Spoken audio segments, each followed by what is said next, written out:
So hi everyone, this is Jay, your instructor for microprocessor and interfacing. Today we are going to continue our discussion on the topic of memory interfacing. In the previous session, we have seen what is memory interfacing in the context of microprocessor.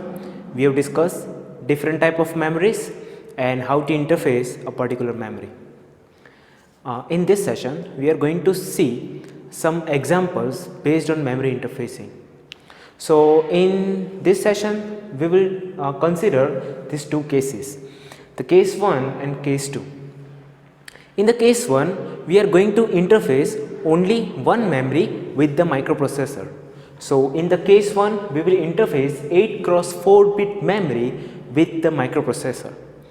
And in the second case, we will interface two memories, A and B.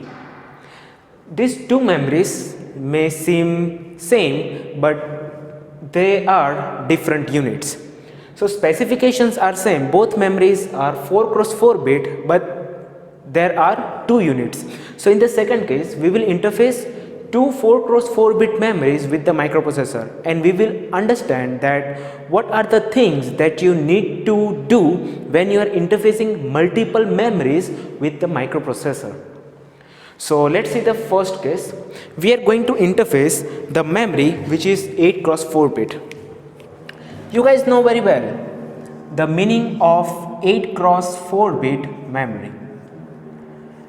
8 cross 4 bit memory means that the memory is having 8 locations and each location can store 4 bit of data, right? So let's draw the memory.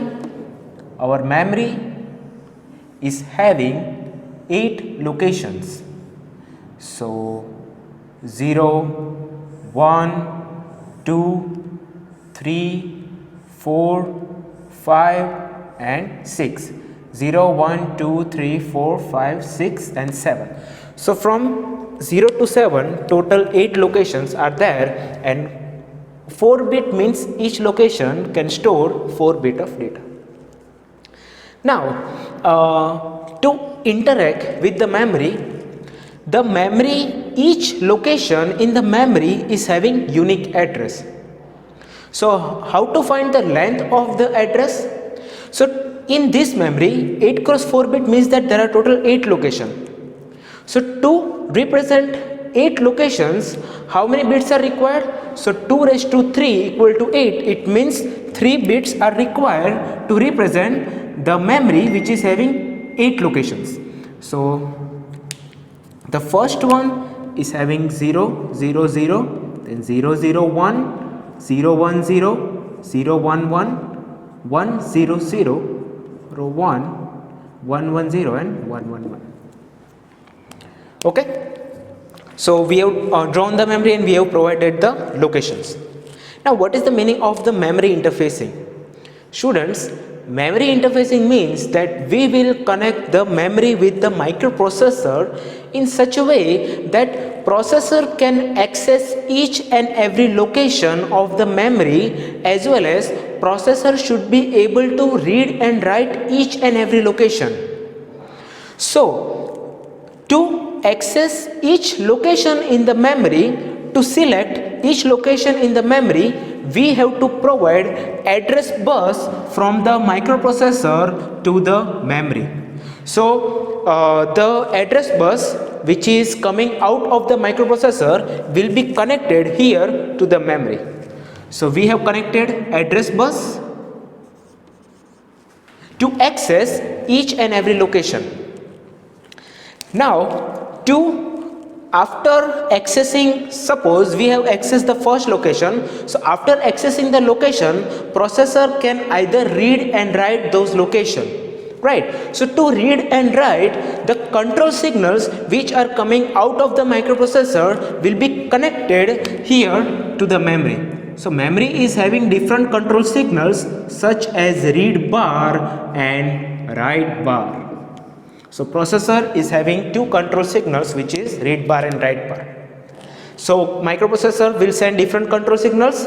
suppose read or write, and when suppose processor is sending read signal, so data from the selected location will be released to the data bus, and data bus which is connected to the microprocessor, so data which is released from the memory to the data bus will be flow from the memory to microprocessor. So to interface one memory, we need three connections. We need address bus to select a particular location. We need control signals to decide whether processor wants to read or write that control signal, and we have to provide the data bus to transfer the data, to either send data from the microprocessor to memory or either read data from memory to microprocessor. Okay, so this is the things that is needed for the memory interfacing. Now can you tell me what will be the length of the address bus? Right now, length of one address in the memory, one memory location address is 3 bit, so we have to interface only 3 address bus to the memory. So we will interface only A0, A1 and A2. What will be the size of the data bus? The size of the data bus is dependent on what is the capacity, what is the storing capacity of one location. What is the storing capacity of one location? The storing capacity of the one location is 4 bit. So the size of the data bus will be D0, D1, D2 and D3, which is 4 bits. Okay, so we have done the memory interfacing. Students, it seems very easy because right now we have interfaced only one memory, but things gets complicated when we interface more than one memory to the microprocessor, and that is the thing that you have to understand. Okay students, so now we are going to see the second case.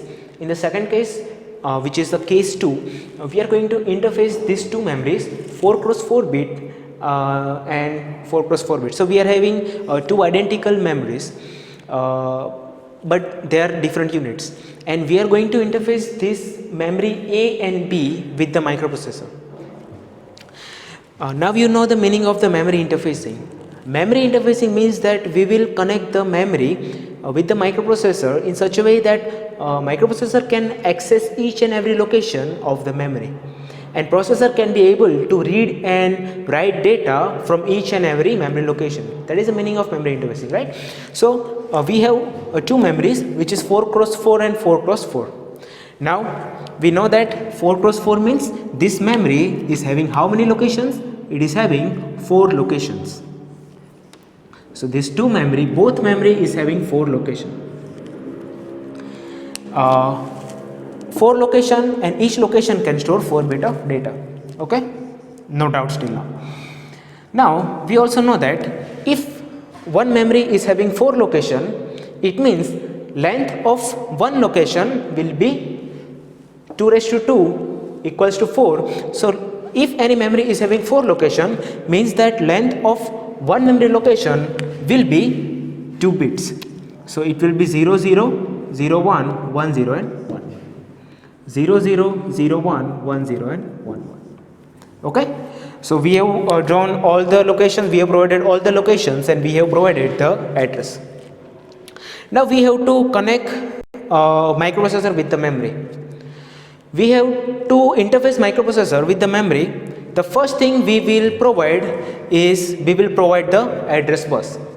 So my address bus which is coming out of the microprocessor will be connected to the memory. Why we use the address bus? So using the address bus, processor can access locations in the memory. So first thing we need to provide is address bus. Now using the address bus, processor would be able to select one location in the memory. After selecting one location, processor can either read or write data from that memory. It means that processor has to send some control signal. So in memory, there should be some control signals. So memory is having two control signals, read bar, write bar and read bar, to read and write data. And after providing read or write control signal, the data from the memory can either flow from memory to microprocessor, or it can flow from microprocessor to memory. So to flow data between the processor and the memory, we have to provide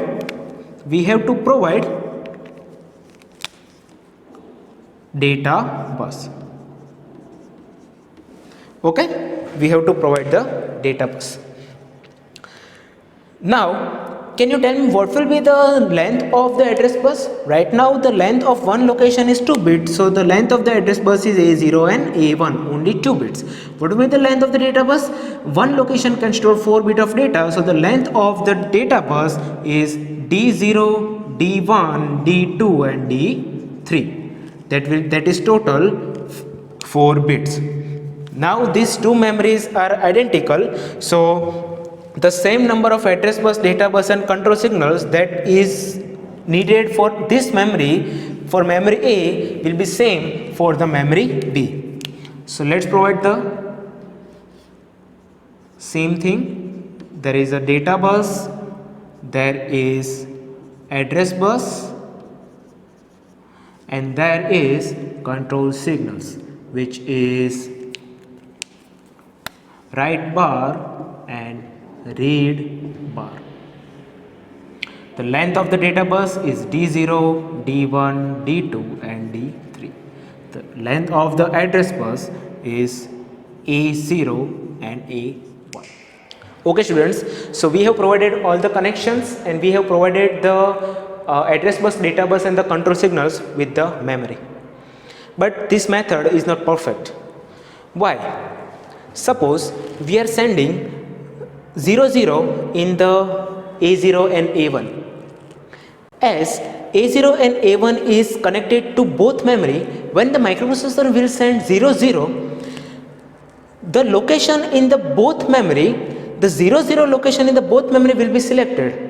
And at that time processor will get confused, because there is a limitation of the microprocessor, that is processor can read and write only one location at a time. It cannot process multiple location at the same time.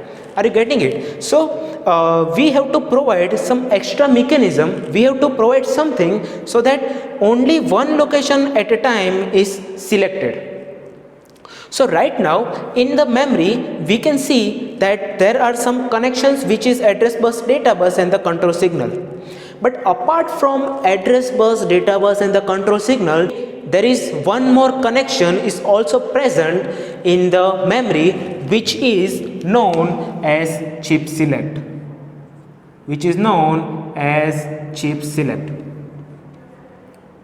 And just wait and watch students how I am connecting this chip select with the microprocessor.